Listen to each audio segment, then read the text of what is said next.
আসসালামু আলাইকুম ওয়া রাহমাতুল্লাহি ওয়া বারাকাতুহু। মহান রব্বুল আলামিন লাইলাতুল কদরের রাতে যে কোরআন নাজিল হয়েছে সেই জন্য একখানা সূরাই নাজিল করলেন, নাম দিলেন সূরাতুল কদর। সুবহানাল্লাহি ওয়া বিহামদিহি। আল্লাহ কি বললেন? হে রাসূল, ইন্না নিশ্চয় আমি আপনাকে গিফট দিলাম কি? লাইলাতুল কদর।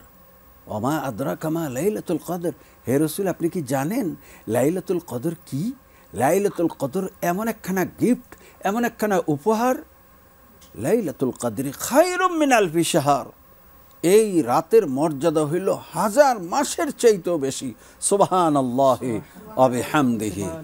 এই রাতের মর্যাদা 1000 মাসের চাইতেও বেশি। 1000 মাসে কত বছর হয়? 83 বছর 4 মাস। কত বলো তোমরা? 83 বছর 4 মাস। সুবহানাল্লাহ।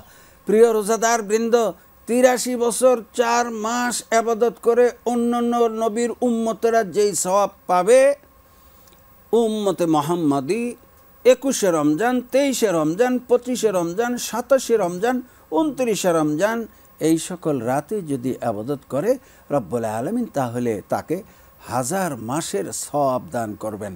সুবহানাল্লাহি ওয়া বিহামদিহি। অতএব আসুন আমরা মহান রব্বুল আলামিনের কাছে আজকের এই লাইলাতুল কদরের রাতকে সামনে নিয়ে আমরা আল্লাহর কাছে কায়মনোবাক্যে মোনাজাত করি। আল্লাহুম্মা আমিন। রব্বানা যালামনা আনফুসানা ওয়া ইল্লাম তাগফির লানা ওয়া তারহামনা লানাকুনান্না মিনাল খাসিরিন।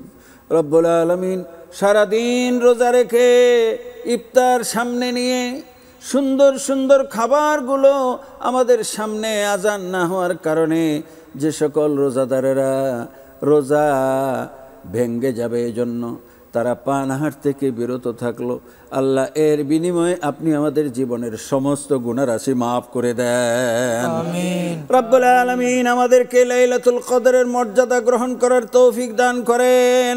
আমিন। আল্লাহ আমাদেরকে সারা রাত কোরআন তেলাওয়াত, আল্লাহ আমাদেরকে তারাবির নামাজের মোনাজাত, আল্লাহ আমাদেরকে তাহাজ্জুদ নামাজের মধ্যে কাটিয়ে সারা রাত ইবাদতের মধ্যে কাটানোর তৌফিক দান করে দেন। বাকি রোজাগুলো আমাদেরকে সহি সালামতে আদা করার তৌফিক দেন। আখিরে আপনার দরবারে ফরিয়াদ, আজরাইল যখন আসবে আমাদের সকলের জবানে জারি করে দিয়েন লা ইলাহা ইল্লাল্লাহু মুহাম্মাদুর রাসূলুল্লাহ।